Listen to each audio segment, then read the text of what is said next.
My friends, I am in your debt. Think nothing of it. Your wounds are healing well, I trust. Some wounds do not heal.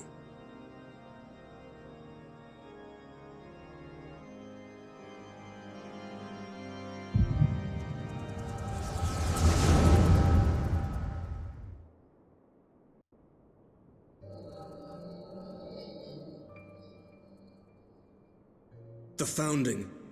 The scriptures, 1,000 years of lies, all to deceive the common man. Nay, our own brothers and sisters. For the blood of the Knights 12 flows within all our veins. You knew this to be true. You knew, and you concealed it.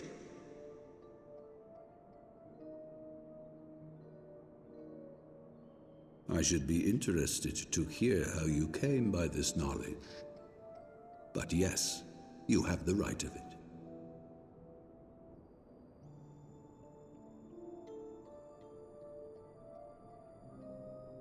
The architects of Ishgard, King Thordan and his Knights 12, entrapped and butchered the great worm, Ratatoskr, that they might partake of her eyes and thereby transcend their mortal limits. Upon learning of their treachery, Nidhogg was consumed with a murderous and justified rage. I dare say you know what followed.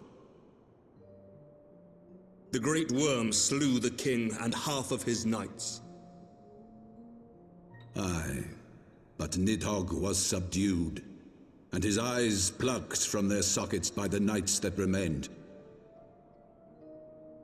Their one mistake was to show mercy, for from his brother Hreisvelger did Nidhogg receive a new eye, thus rejuvenating his form and empowering him to embark upon an eternal quest for vengeance. Whilst Thordan's son Haldreth took one of Nidhogg's eyes and learned to wield its power in defense of his people. Thus was the first Azure Dragoon born, and ever since that time, his honored successors have risen to drive Nidhogg from our lands whenever the worm has returned to plague us.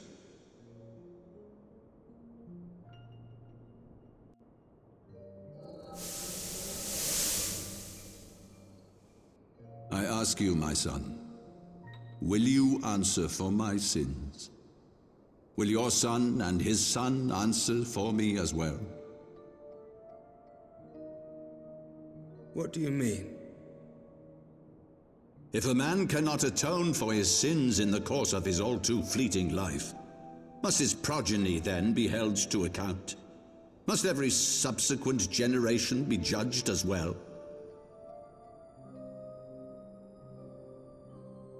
Thordan's betrayal of Ratatoskr was an unconscionable, unforgivable sin. Should we then, as his descendants, meekly surrender ourselves to an eternity of punishment? Nay, say I. I would not see our children sacrificed in a vain attempt to appease an implacable foe. Dragons are not like us, my son. To they who live forever, the wrongs of antiquity are as those of yesterday. No reparations shall ever suffice. This fact alone should serve as ample justification for our actions. Yet some refuse to see it as such. For men like you, who yearn to commit themselves to a nobler cause, a more compelling narrative is required. This is your solution. This is how you protect our people. You have given us a lost cause, a death sentence. With your compelling narrative, you but doom our countrymen to give their lives for a lie. And they do so gladly. Highborn and lowborn alike are proud to serve, to fight and die for their country.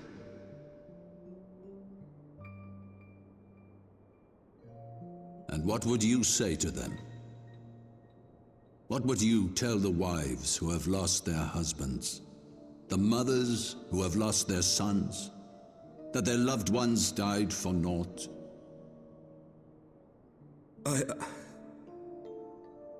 Over the course of 1,000 years, countless men have donned these robes, and every one of them came to accept the necessity of this solution. Once, I hoped you might come to accept it as well.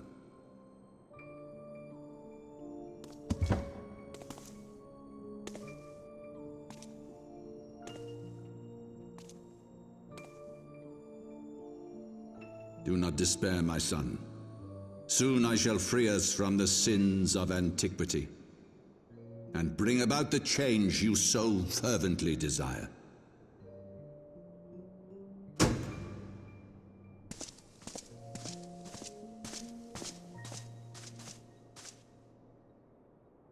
If he has spoken with others, I would have their names.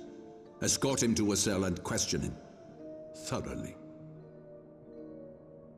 Your Eminence.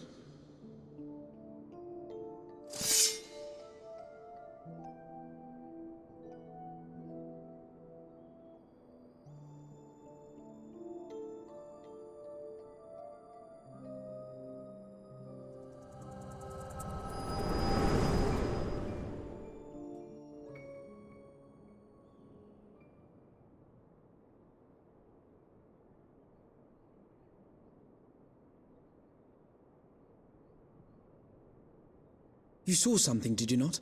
A vision of the past?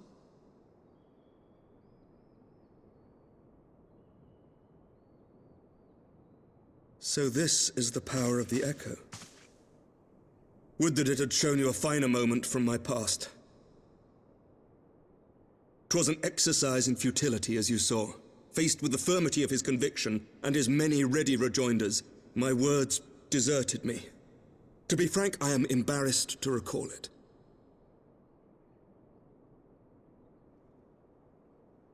A friend once impressed upon me the importance of differentiating between words, deeds, and beliefs. Were he here, I suspect he would judge your father's conviction to be no more than rank, self-serving delusion. Even so, I cannot help but wonder what manner of change he intends to bring about. I have given some thought to that as well. During the battle within the vault, the Heaven's Ward demonstrated strange and unnatural abilities. Aye, the manner in which Sir Zephyrin struck down Lord Ffxiv was unlike anything I've ever seen before. The spectacle called to mind King Thordan and his Knights 12 as they are depicted in scripture, holy powers and all. Mere fabrications, which have become objects of faith, instilled with the belief of countless devoted souls. 7 hells! If Lady Iceheart can use her own body as a vessel for summoning, I see no reason why others could not. Are the Heaven's Ward truly so reckless? Unbelievable! As they fled, my father spoke of Aziz La. Though I know not what he intends, I fear no good shall come of it. His ambitions are too great, and his minions too powerful. We must find the Heaven's Ward and stop my father before it is too late.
to the northern reaches of the Sea of Clouds, where countless isles yet remained uncharted.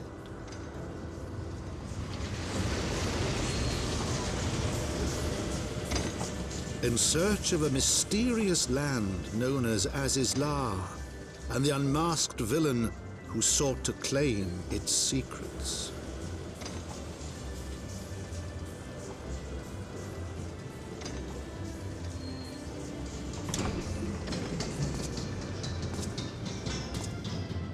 Oblivious to the new threat which followed in their wake, they came.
You